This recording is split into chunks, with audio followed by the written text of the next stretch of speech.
Gul'dan versus Kel'Thuzad. We finally meet. Your soul shall be mine. Well, someone's soul shall be someone's. So we're in a new office. It's a really exciting time for us to just open up new opportunities, you know, seek out new goals and increase our productivity like never before. And every damn time I look over at my cuber, he's playing Hearthstone. Ben too. My monitor well, is just in a Ben's monitor from my office. I knew this was we coming. need to switch. I knew this was coming. Yeah, playing tons of Hearthstone, and we're finally done with all the quarters of Nax. It's done. I'm sad that it's over. Yeah, it is sad. It had to end sometime. So looking at the whole thing, the whole launch window, worth the money? Do you like the way that they laid everything out and released everything? Brandon Jones, I'd like to think that I'm as big of a Hearthstone fan as it gets. And I have mixed feelings about Naxxramas. Whoa. I think the cards themselves on their own, for the most part, are great, and they've really livened up the game. It's a much more interesting game with those cards in it than it was before. But the way that they've structured the individual wings is haphazard, I guess I would say. Like the final wing. Letdown. So the one before the final wing, the translation there were 4 fights and 2 class challenges. And it makes sense that in the final wing there's only 1 class challenge because there's an odd number of classes. Mm-hmm. But they should have done something like, I don't know, some sort of crazy challenge where you like play as a boss or something, I don't know. And there are only 2 fights in the last wing. So you spent $7 on this thing. You've done the bulk of it, except Heroic, in 15, 20 minutes. Didn't you buy each wing individually? Yeah, I was an idiot. I bought each wing individually when I could have saved money and bought them all at once. But I mean, I spent gold on, so the first wing was free, spent gold on wings 2 and 3, and then bought 4 and 5 bundled. So I spent $10 for the whole thing, and every week it was just, you know, every Wednesday morning it was, you know, all right, little Hearthstone gift for the day, for the week.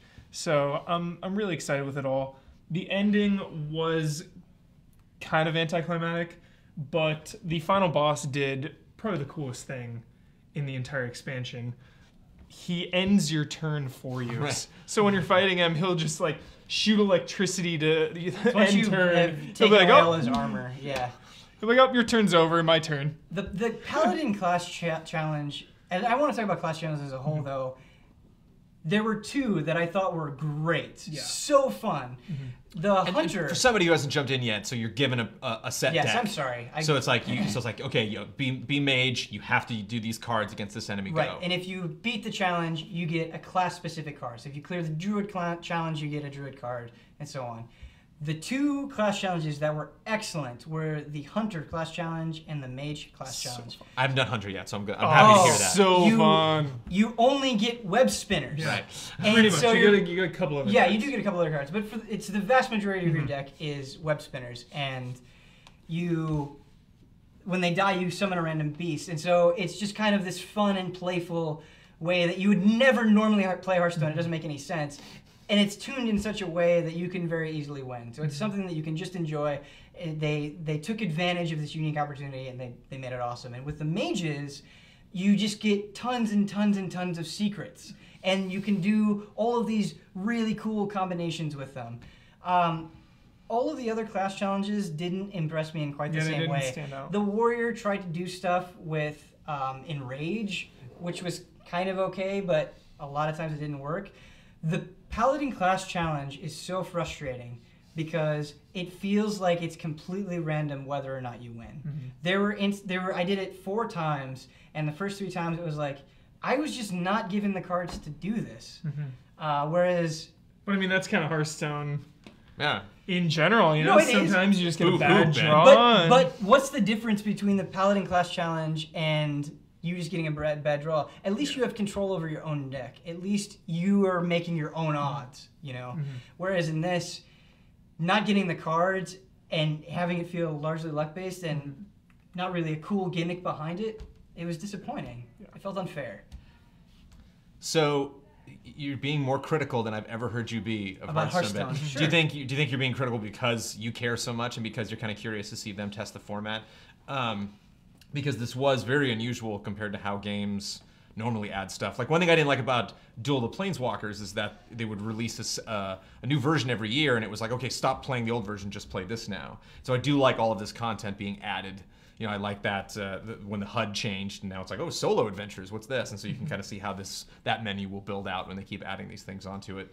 What do you think are the biggest lessons that Blizzard can learn from this going into making something new? Molten Core, what's going to be the next one? I guess Rad. Let people purchase wings individually. Like if you just wanted the last wing, you can't do that. You have to buy all of them. And I don't like that because, you know, if you're just interested in the Warriors Deathbite, you know, you should be able to just buy the one wing to get that. The other thing is, this is kind of a nitpicky complaint. Maybe they all sound nitpicky, but if you beat all of the heroic bosses, you get a card back, which you can only get by doing that, which I think is cool. But it was kind of disappointing each week not getting a reward for beating the heroic bosses when you got rewards for doing the stuff that was pretty easy. So the thing that you worked the hardest for, you didn't get anything. And I guess I was a little bit disappointed by that. Like maybe they could give you a little bit of gold or dust or something as compensation. Yeah, I didn't even bother finishing all the heroics because who needs a card back, you know? I mean, it's cool that there is that option to go through them all, and heroic bosses do have a nice little twist to them. But ultimately, the card back just didn't feel worth it to me. And maybe this is just because I play so much Hearthstone, but I found the heroic bosses to be the most fun. I had to, you couldn't, some of those fights, like there's no room for errors. Like you really have to think and then second guess yourself with each move. And I loved that. I just wish there was something given for that each week. But single player didn't really add a lot of multiplayer. I mean, obviously you can take the cards with you. Right.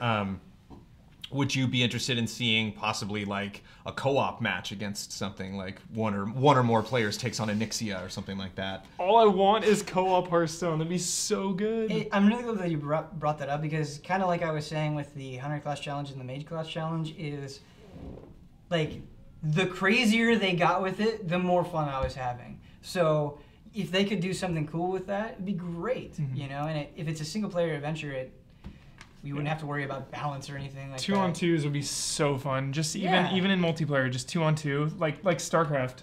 I always say it doesn't get enough love is the team games, the 2s and 3s and 4s. You know, you still have your hyper competitive 1v1 games, and then you go into 2s and 3s and 4s, and it's more about just having fun with your friends versus, oh, we gotta beat them. So I think it'd be translated well to Hearthstone.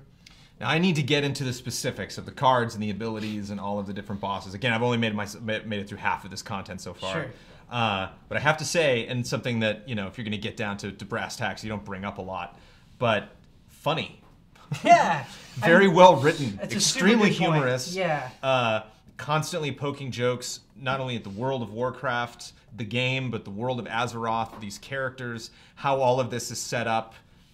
In that world, like how it's, you know, Kel'Thuzad's treating you like you're actually going through Naxxramas and fighting these people, but you're clearly not. You know, it's like if this guy is welcoming me into his pub to sit down and play cards, like, where'd you get this crazy Naxxramas board? Where's Kel'Thuzad? It's like, is there some guy with a Kel'Thuzad mask like sitting next to me in the bar, like, you know, taunting me? Right.